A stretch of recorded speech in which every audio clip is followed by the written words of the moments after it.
I've been sitting here thinking about this team, and honestly, the rumors surrounding San Francisco wide receiver Brandon Ayuk and the Carolina Panthers have become impossible to ignore.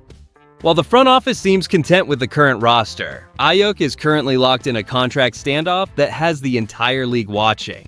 Adding a player of his caliber could finally solve the intermediate passing issues that have held Bryce Young back, making this a massive potential gamble for our franchise.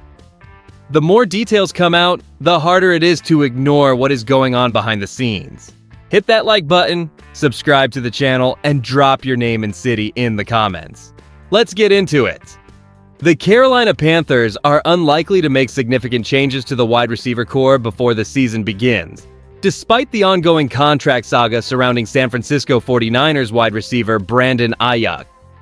While rumors swirl across the league, the Panthers are not currently viewed as a realistic landing spot for the controversial and expensive veteran.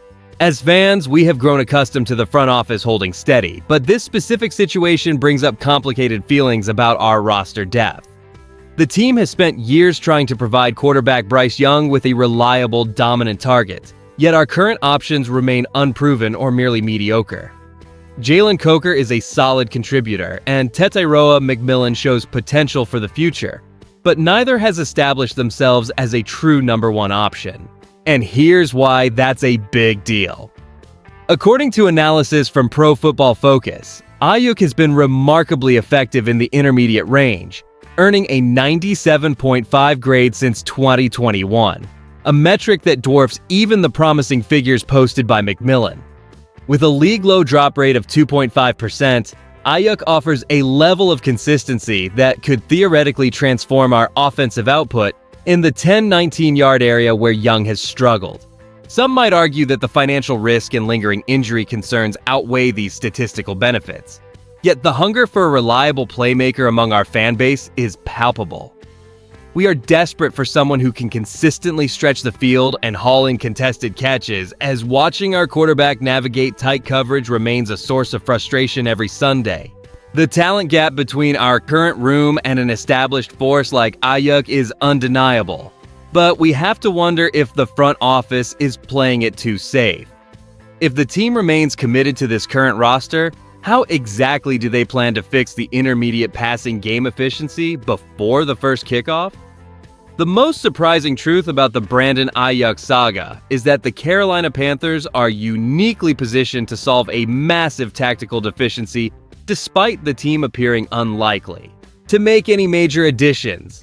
This situation stems from years of struggling to find a legitimate deep threat weapon for Bryce Young, leaving our offense stagnant in the crucial 10 to 19 yard intermediate range. We have spent countless seasons searching for a game-changing receiver, only to see our efforts fall short while relying on mediocre production.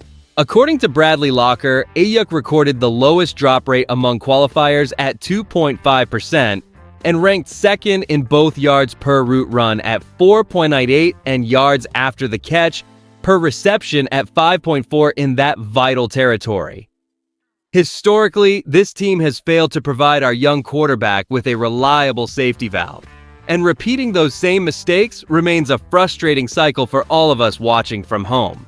And the more I look at this, the front office is likely exercising extreme caution behind closed doors due to his lingering knee surgery and massive financial demands. They are undoubtedly weighing the talent against the potential disaster of bringing in a controversial figure who might not fit our current culture under Dave Canales.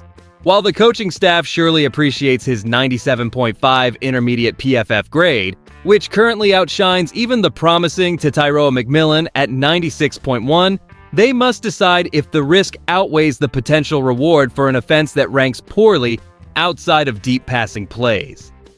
If David Tepper decides to chase this high-ceiling gamble, it would mark a departure from the conservative roster moves we have seen lately.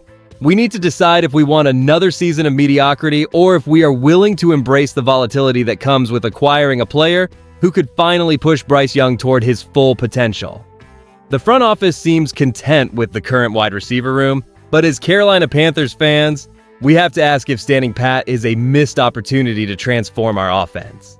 The stakes are immense right now because Bryce Young needs proven reliability to take that critical next step in his development. Here's what people are missing when we talk about Brandon Ayuk. While the team seems set on their current depth chart, adding a player with a 97.5 intermediate PFF grade could be the missing link for our passing attack.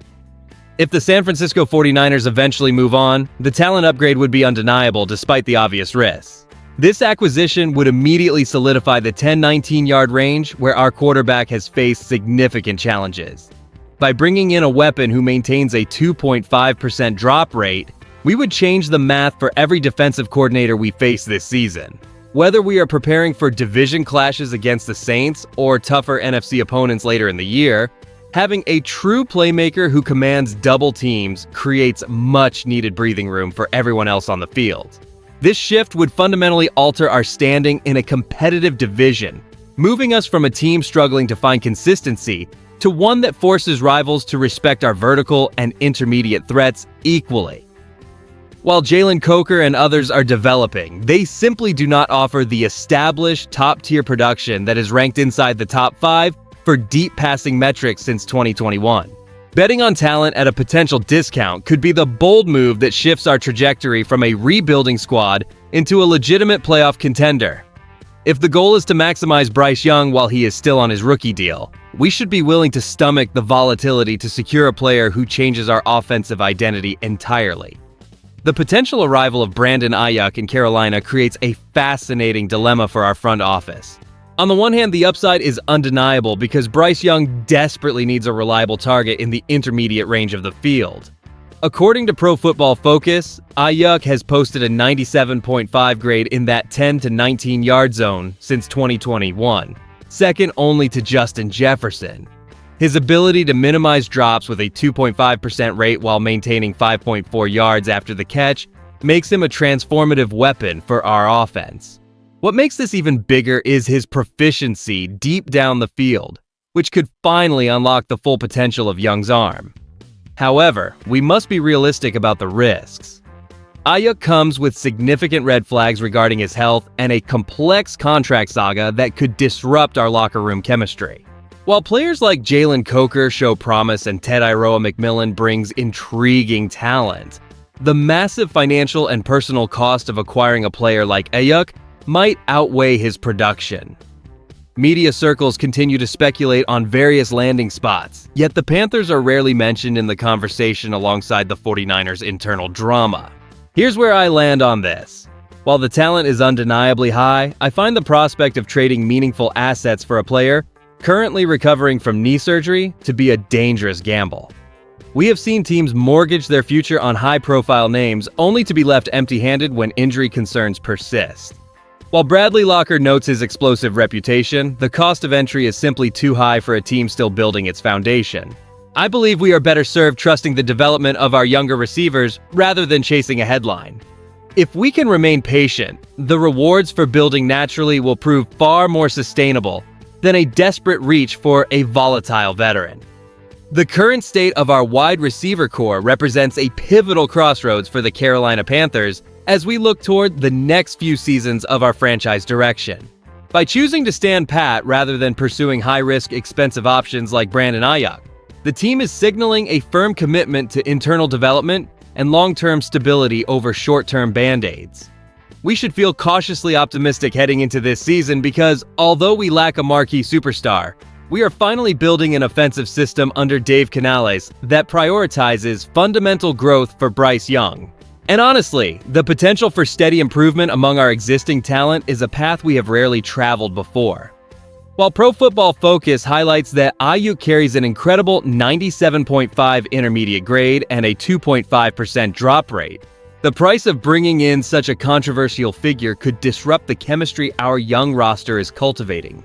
It is a calculated risk to bet on Jalen Coker and the promise of players like Tedairoa McMillan, but it preserves our financial flexibility for future windows of contention.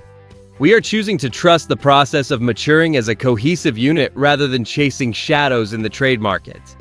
It is time for us to embrace this shift towards sustainable building, even if it requires a bit more patience from the faithful. Given the choice between risking our team culture on a high-stakes trade for Brandon Ayuk or continuing to develop our young core, would you rather see the front office pull the trigger on a blockbuster deal before Week 1? If you enjoyed the video, do not forget to like it and subscribe to the channel. Keep pounding. I'll see you in the next one.